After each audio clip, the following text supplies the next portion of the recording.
Parliament అభ్యర్థిగా ఆయన తప్ప ఎవరైనా మాకు ఓకే, ఆయనకు ఇస్తే మాత్రం మేము ఊరుకోం. ఇది ఖమ్మం జిల్లాలో కొందరు ముఖ్యుల మతలబు మాటలు.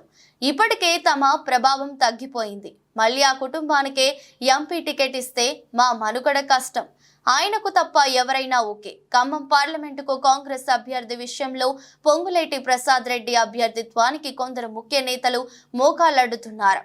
ఇప్పటికే పొంగులేటి శ్రీనివాసరెడ్డి దూకుడుకు కళ్ళెం వేయలేకపోతున్నామని, మళ్లీ తమ్ముడి రూపంలో మరో అనకొండ జిల్లాలో అడుగు పెడితే తమ మనుగడకు ప్రమాదమని ఆ నేతలు అధిష్టానం ముందు తమ ఆలోచనలను వెళ్లబుచ్చుతున్నట్లు ప్రచారం జరుగుతోంది. పొంగులేటి తప్ప ఎవరైనా మాకు ఓకే అనడంతో కాంగ్రెస్ అధిష్టానం మల్లగుల్లాలు పడుతుంది. సామాజిక కోణం, పార్టీ అభివృద్ధి అంశాలను పక్కన పెట్టి వ్యక్తిగత ఎజెండాకే అధిక ప్రాధాన్యత ఇవ్వడంతో కాంగ్రెస్ పెద్దలు ఆచితూచి అడుగులు వేస్తున్నారు. ప్రసాద్ రెడ్డికి ప్రత్యామ్నాయంగా పొంగులేటి వియంకుడు రామ సహాయం రఘురామరెడ్డిని జిల్లాకు చెందిన ముఖ్యులు సూచించడం కోసమెరుపు. పొంగులేటి శ్రీనివాసరెడ్డి మాత్రం వ్యూహాత్మకంగా తను అడిగిన వారికి ఇవ్వండి, లేకపోతే మీ ఇష్టం వచ్చిన వారికి ఇవ్వండి అని బాల్ అధిష్టానం కోర్టులో వేయడంతో తర్జన భర్జనలు జరుగుతున్నాయి. అసలు పొంగులేటి ప్రసాద్ రెడ్డి అభ్యర్థిత్వానికి అడ్డుపడే అంశాలపై పొలిటికల్ అనలిస్ట్ మారెడ్డి నాగేందర్ రెడ్డి విశ్లేషణ.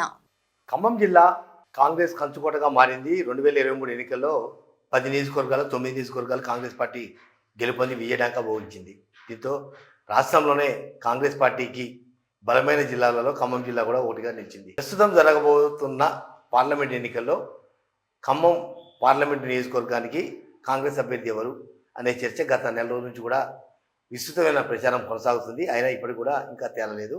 మరో 48 గంటలు మాత్రమే నామినేషన్ల ప్రక్రియకు సమయం ఉన్న నేపథ్యంలో తాజాగా పొంగులేటి శ్రీనివాసరెడ్డి రెవెన్యూ శాఖ మంత్రి, డిప్యూటీ సీఎం మల్లుబట్టి విక్రమార్క, వ్యవసాయ శాఖ మంత్రి తుమ్మల నాగేశ్వరరావు ఈ ముగ్గురు కుటుంబ సభ్యుల అభ్యర్థిత్వాలు పరిశీలించాలని చెప్పి ఇప్పటికే దరఖాస్తు చేస్తున్నారు. ఎవరి ప్రయత్నాలు వాళ్ళు చేస్తున్నారు.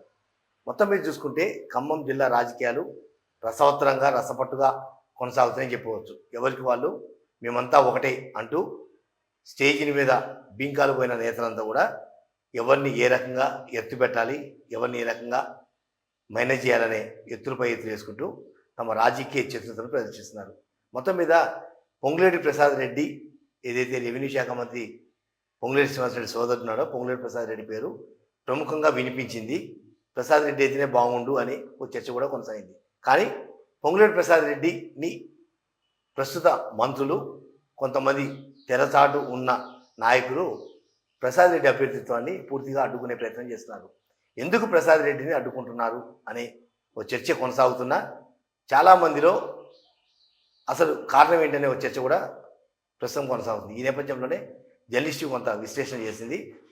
ప్రస్తుతం రెవెన్యూ శాఖ మంత్రిగా కొనసాగుతున్న పొంగులేటి శ్రీనివాసరెడ్డి 2013లో ఖమ్మం జిల్లా రాజకీయాల్లో అడుగుపెట్టిన తర్వాత కొంత రాజకీయ ట్రెండు మార్చగలిగాడు, తనకు అనుకూలంగా మలుచుకోగలిగాడు. అది ఆర్థికంగానా, అభిమానంతో, ఆప్యాయతోట అనేది అది ఎవరి మనస్సాక్షికి వాళ్ళకి తెలుసు అనేది జిల్లాలో ఉన్న ఆయన అనుచరులకు కానీ లేదా ఆయన ప్రత్యర్థులు కానీ తెలిసిన అంశం.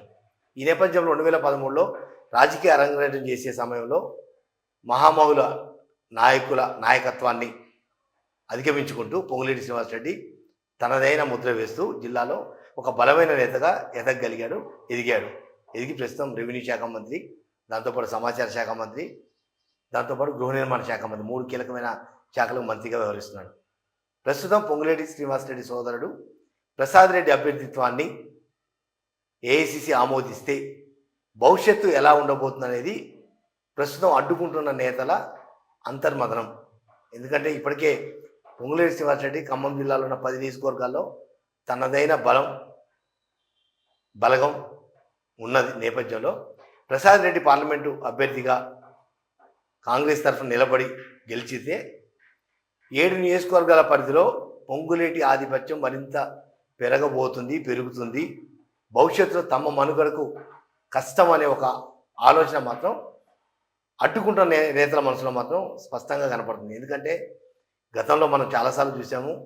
40 ఏళ్ళ నుంచి తుమ్మల నాగేశ్వరరావు కావచ్చు, లేదా అదే స్థాయిలో ఉన్న డిప్యూటీ సీఎం మల్లుబట్టి విక్రమార్క కావచ్చు, లేదా గతంలో ఉన్న చాలామంది కమ్యూనిస్ట్ నేతలు కావచ్చు, కాంగ్రెస్ నేతలు కావచ్చు, మహామహులంతా కూడా కాంగ్రెస్ పార్టీలో లేదా వివిధ పార్టీలలో ఖమ్మం జిల్లాలో తమదైన ముద్ర వేసుకున్నారు.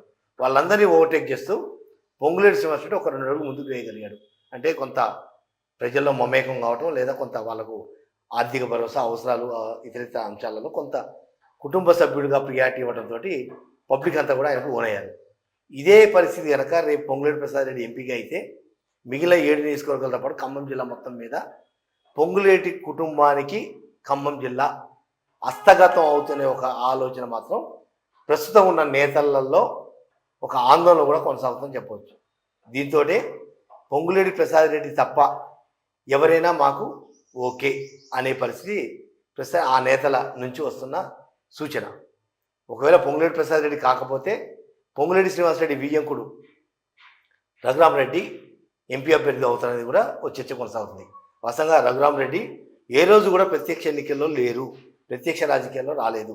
గతంలో రఘురామరెడ్డి మేనమామ నూకల రామచంద్రారెడ్డి ఉమ్మడి వరంగల్ జిల్లాలో మంత్రిగా చేశారు, చాలా కీలకమైన శాఖలు నిర్వహించారు. ఆ తర్వాత ఆయన వారసత్వం రామసాయం సురేందర్ రెడ్డి డోనకల్ ఎమ్మెల్యేగా, వరంగల్ ఎంపీగా 7 సార్లు గెలుపొందారు. చాలా రాజకీయ ఉద్దండుడు, వివాద రహితుడు. ఆ కుటుంబం నుంచే ప్రస్తుతానికి రఘురామరెడ్డి పేరు ప్రస్తావనకు వస్తున్న నేపథ్యంలో రఘురామరెడ్డి ప్రత్యక్ష ఎన్నికల్లో ఏ రోజు కూడా, ప్రత్యక్ష రాజకీయాలు ఏ రోజు కూడా పాల్గొనలేదు. కొంత ఆయనకు కూడా అయిష్టత ఉంది అనేది ఒక చర్చ కొనసాగుతుంది. ఈ నేపథ్యంలోనే పొంగులేటి ప్రసాద్ రెడ్డి అభ్యర్థిత్వం వైపు మొగ్గు చూపుతున్న నేపథ్యంలో కొంత అడ్డుగోడలు మాత్రం కొనసాగుతున్నాయి. మరికొద్ది గంటల్లో ఖమ్మం పార్లమెంటు బరిలో కాంగ్రెస్ పార్టీ తరఫున ఎవరు నిలబడతారనేది తేడతెల్లం కానుంది. దాంతోపాటుగా పొంగులేటి శ్రీనివాసరెడ్డి లేదా పొంగులేటి ప్రసాద్ రెడ్డి ఎందుకు ఎంపీ అభ్యర్థిగా తమ వాళ్ళని డిమాండ్ చేస్తున్నారంటే, గతంలో 2023లో జరిగిన ఎన్నికల సమయంలో ఒక 2 అసెంబ్లీ నియోజకవర్గాలు పొంగులేటి శ్రీనివాసరెడ్డి ప్రపోజ్ చేసిన అభ్యర్థులు కాకుండా వేరే నాయకులు ప్రపోజ్ చేసిన వాళ్ళని ఎమ్మెల్యేలుగా బరిలో నిలపడం, గెలవడం అనేది జరిగింది. దాంతోపాటుగా ఆర్థిక మూలాలు, అవసరాలు, భవిష్యత్తు రాజకీయ అంశాలు, లేదా రేపు లోకల్ బాడీ ఎలక్షన్ సర్పంచ్ కానీ, ఎంపీటీసీ కానీ, మున్సిపాలిటీ, కార్పొరేషన్ ఇవన్నీ కూడా ఎన్నికలు ఉన్న నేపథ్యంలో ఈ ఎన్నికలన్నింటినీ కూడా ఎదుర్కోవాలంటే ఒక బలమైన వ్యక్తి, శక్తి ఉండాలని ఒక ఆలోచనతో కూడా ఏఐసిసి పొంగులేటి శ్రీనివాసరెడ్డి వైపు మొగ్గు చూపుతున్న కొన్ని రాజకీయ ఈక్వేషన్లు, కొన్ని ఎత్తుల పై ఎత్తుల వల్ల కొంత వెనక్కు గుంజుతున్న నేపథ్యంలో మరికొద్ది గంటల్లో ఖమ్మం పార్లమెంట్ బరిలో కాంగ్రెస్ అభ్యర్థి ఎవరు అనేది ఏఐసిసి ప్రకటించనుంది.